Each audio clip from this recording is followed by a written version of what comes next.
Hi, my name is Suki, and I'm the director at Headstrong Hackney.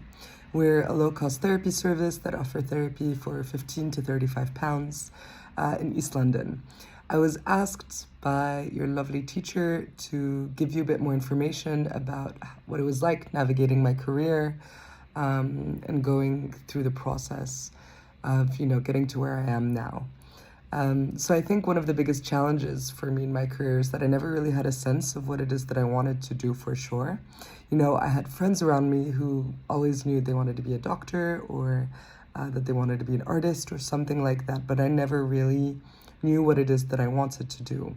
So I think something that in a way opened up a lot of doors for me, but also created a lot of anxiety, was that I went and just followed what it is that I was interested in.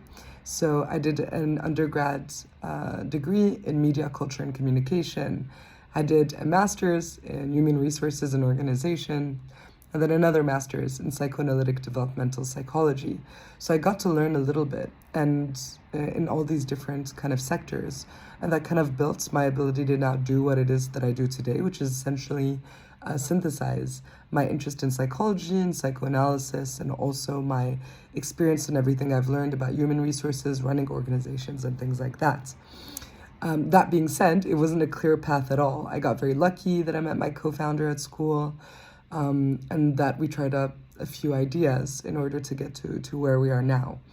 I think something that people don't understand or they might not realize about their careers that I wish that someone had told me when I was in high school is that a lot of the times, as long as you're really working on developing yourself, it's the small chance encounters that kind of create a career.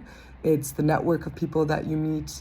It's you following your passion. I found that to be very true, actually, although I always thought it was a cliche. In terms of highlights, I did quite a few different jobs and internships before I got to where I am now. I did an internship in PR, in political PR, which was, very difficult. It was the year that Trump got elected in the US, and we were working around that, just on the elections, not on Trump being elected. And, I learned a lot about the world of PR, but I realized that it wasn't for me.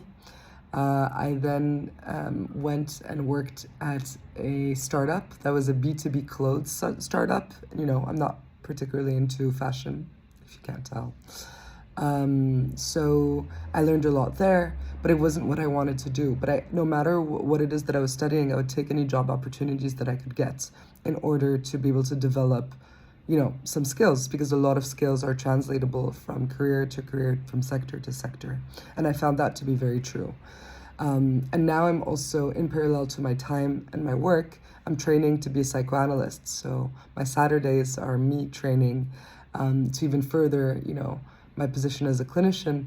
And honestly, that's something that I feel very grateful for, because it also sustains my drive to work within a managerial position. So I think, something that I would also highlight as being important within our careers is the ability to find things that work for you, that feel like you're developing yourself. And not that you're just giving everything to a job, but in parallel, you're also growing into the person that you want to be professionally. I find that to be very important. So yeah, I hope this helped.